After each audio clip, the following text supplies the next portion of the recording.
মানেন, মুসলমানদের দরদ দেখান, মুসলমানদের কুমিরের কান্না কাঁদেন। 1,48,200 ওয়াকফ সম্পত্তি পশ্চিমবঙ্গে হিম্মত আছে তালিকা বার করার? হিম্মত আছে তালিকা বার করে তার মূল্য কত নির্ধারণ করার? হিম্মত আছে আপনার জমানায় কত ওয়াকফ সম্পত্তি বেহাত হয়েছে, দখল হয়েছে, তা মানুষের কাছে প্রকাশ করবার হিম্মত আছে বাংলার মুখ্যমন্ত্রী মমতা ব্যানার্জি? মুসলমান মানে আপনার কাছে ভোটের অস্ত্র।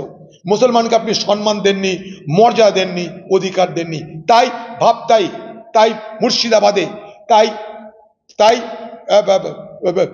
এতে মানে জঙ্গিপুরে আমরা ইউনিভার্সিটি পাই না। আলিগড় মুসলিম ইউনিভার্সিটির ক্যাম্পাস আমি প্রণববাবুকে অনুরোধ করে নিয়ে এসেছিলাম, চালু করতে পেরেছেন না। মুর্শিদাবাদে 1 কোটির উপরে মানুষ বাস করে, ইউনিভার্সিটি আছে? নাই।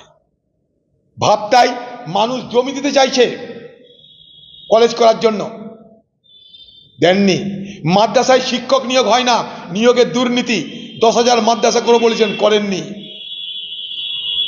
এই মুর্শিদাবাদ থেকে কয়েক লক্ষ পরিযায়ী শ্রমিক তারা বাইরের রাজ্যে আছে।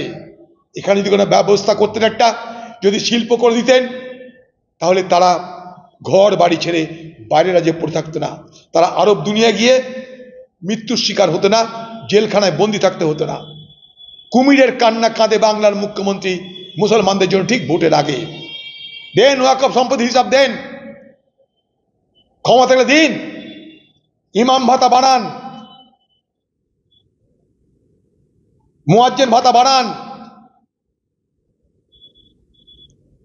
লক্ষ্মীর ভান্ডারের 2,500 টাকা দিন। 1200 টাকা দিয়ে একবার ভেবে দেখেছেন বাজার জিনিসপত্রের দাম আগুন, 1200 টাকায় কি হয়?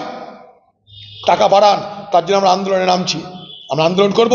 বেকার ভাতা চাই আমরা পশ্চিমবঙ্গে, শিল্প চাই আমরা পশ্চিমবঙ্গে। কোথায় কোথায় শিল্প, কোথায় শিক্ষা, কোথায় স্বাস্থ্য? খালি ভোট আসবে, বিভাজনের রাজনীতি শুরু হয়ে যাবে, আর মানুষকে বারবার ভোটের সময় বিভাজনের রাজনীতির শিকার হতে হয়। আরে অধীর চৌধুরী হারতে পারে, কোনো ব্যাপার না। সাম্প্রদায়িক বিভাজনে আমি হারতে পারি, কিন্তু সমাজ যেন বিভাজিত না হয়।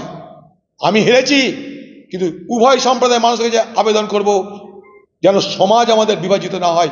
আমি একবার না 100 বার হারতে পারি, সমাজ যেন বিভাজিত না হয় ধর্মীয় সমীকরণের মাধ্যমে।